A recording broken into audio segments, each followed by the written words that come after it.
Halo, selamat datang di channel Ruang Taktik. Di video kali ini kita akan analisis laga pertama IPL Manchester United versus Brighton.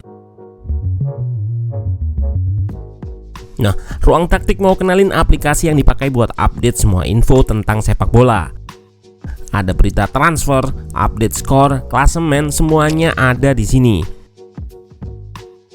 Nah, teman-teman juga bisa nonton highlight serta ada pertandingan dari liga tertentu juga. Teman-teman juga bisa ngikutin update timnas Indonesia di sini. Download secara gratis dan legal aplikasi OneFootball. Debut Ten Hag bersama MU nggak berjalan mulus. Tampil di depan publik sendiri, MU nggak mampu meraih kemenangan dan harus mengakui keunggulan tim asuhan Graham Potter, Brighton, dengan kekalahan 1-2. Di laga ini ada beberapa aspek yang menjadi kekurangan MU beberapa musim terakhir masih terlihat. Namun juga ada sedikit perbaikan yang sudah ditunjukkan para penggawa setan merah. Nah, kita akan bahas detail hal tersebut dari sisi taktikal. Let's go, kita bahas sama-sama. MU masih turun dengan formasi yang sama 4-2-3-1. Namun kali ini ada Lisandro Martinez yang mengisi pos center back sebelah kiri, sementara Maguire digeser ke kanan. Di laga ini MU nggak menggunakan striker murni. Ten Hag menempatkan Eriksen di lini terdepan dan Bruno Fernandes di belakangnya. Sementara Brighton menggunakan skema 3 back dengan 3 gelandang yang memproteksi pertahanan serta 3 pemain tengah yang menopang Welbeck. Pada fase build up ada upgrade dari segi individual. Ten Hag menempatkan 2 center back yang sama-sama memiliki kemampuan dalam melakukan build up atau bangun serangan, Lisandro Martinez dan Maguire.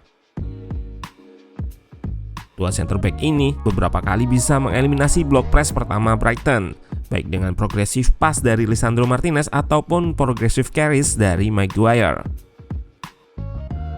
Kapten MU ini juga beberapa kali melepaskan long ball untuk bypass lini tengah yang sudah ditutup oleh Brighton. Permasalahan MU lebih ke setelahnya. Di awal laga Dalot sudah blunder dengan nggak aware akan datangnya press dari Brighton. Kemudian Fred juga melakukan hal yang sama. Ruang Taktik setuju dengan apa yang ditulis Paul Scholes di Instagramnya. Menurutnya body shape khususnya bagi gelandang itu penting dalam hal ini saat menerima bola. Seringnya pemain MU menerima dengan body shape yang masih menghadap gawang sendiri, sehingga nggak paham bola harus diarahkan kemana. Permasalahan lain adalah koneksi. Nggak terciptanya koneksi dari belakang ketika kena high press akan membuat kesulitan lini di belakang untuk mengalirkan bola. Lini depan terisolasi dengan man-to-man marking dari Brighton. McTominay yang seharusnya jadi penghubung malah kesulitan. Ini yang membuat Eriksen di babak kedua lebih diplot mundur. Namun timingnya sudah telat karena Brighton sudah unggul cepat dan nggak ada urgensi melakukan high press lagi, sehingga lebih menguji bagaimana MU membongkar low blocknya.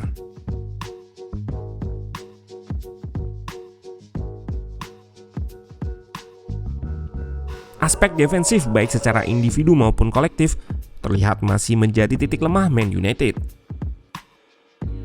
Brighton kerap kali berhasil menerobos pertahanan MU dengan memanfaatkan celah di antara fullback dan center back MU. Nggak ada pemain tengah yang cover area lini. Brighton berhasil membuka keunggulan dengan memanfaatkan celah ini.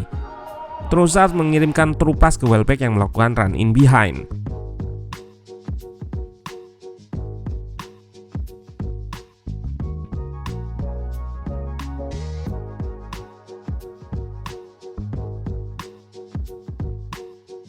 Gol ini tercipta dalam fase transisi setelah Brighton gagalkan counter attack MU, sehingga struktur pertahanan MU belum terbentuk.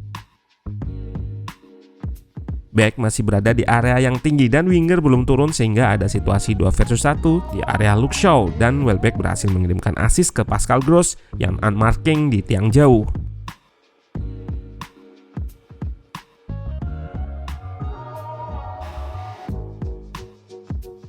Transisi juga masih menjadi PR Ten Hag. Pemain MU kerap gagal untuk melakukan delay saat Brighton melancarkan counter attack. sehingga lini pertahanan yang masih disorganisasi langsung terekspos. Terlihat di gol kedua Brighton, di lini pertahanan MU tercipta situasi 3 versus 3 karena sebelumnya pemain MU gagal antisipasi counter attack Brighton. Terlihat juga kekurangan dalam individual defense, di mana March berhasil lewati Shaw sebelum melepaskan shot. Di sisi jauh, Fred nggak melakukan shoulder check sehingga nggak aware akan keberadaan Gross di belakangnya.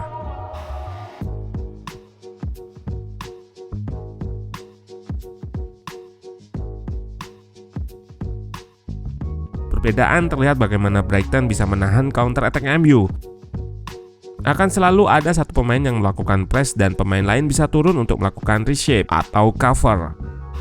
Luis Dunk juga bertahan 1 versus 1 dengan baik dengan melakukan marking dan delay yang membuat Bruno terlambat mengirim umpan.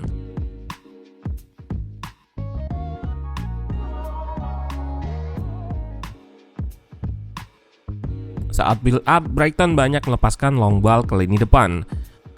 Dan saat bola long ball dilepaskan, pemain di lini kedua selalu siap untuk menyambut second ball. Taktik ini terbilang efektif mengekspos kelemahan lini tengah MU yang nggak mampu mengcover bola muntah. Long ball ini juga diterapkan oleh Brighton untuk mengeliminasi high press MU dan juga mengekspos garis pertahanan MU yang tinggi.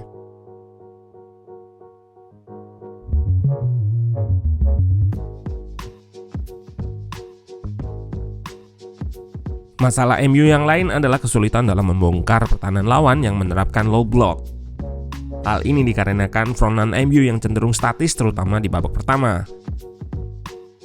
Di sini terlihat frontline MU minim melakukan pergerakan tanpa bola walaupun ada pertukaran posisi. Di klip ini terlihat Shaw nggak naik padahal area sayap kanan kosong karena Rashford sudah masuk ke tengah.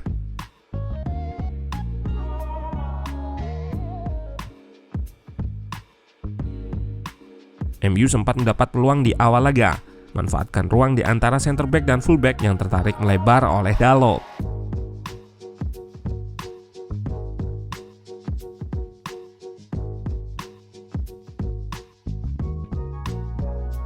Namun setelah momen tersebut, pertahanan Brighton lebih disiplin. Caicedo yang merupakan pemain tengah akan turun mengcover ruang antara center back dan fullback. Meski kehilangan Bissouma, wonderkid berusia 20 tahun ini bermain baik melawan MU. Center back Brighton juga aware terhadap skema third man run yang dijalankan pemain MU, sehingga bisa melakukan antisipasi. Peluang terbaik MU didapat saat pertahanan Brighton berada di area yang tinggi.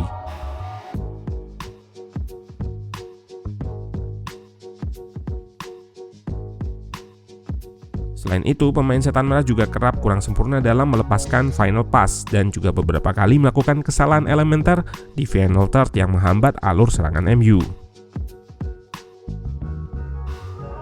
Laga ini sangat berbeda dengan apa yang diperagakan di pramusim.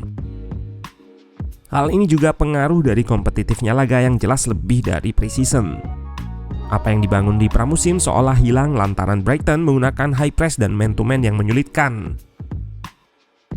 Setelah unggul, Graham Potter bermain low block dengan 5 back yang sangat kontras dengan taktik high press di awal babak. Ini jadi tamparan keras untuk Ten Hag guna segera merespon. Terlebih soal pemain tengah yang terlihat mediocre.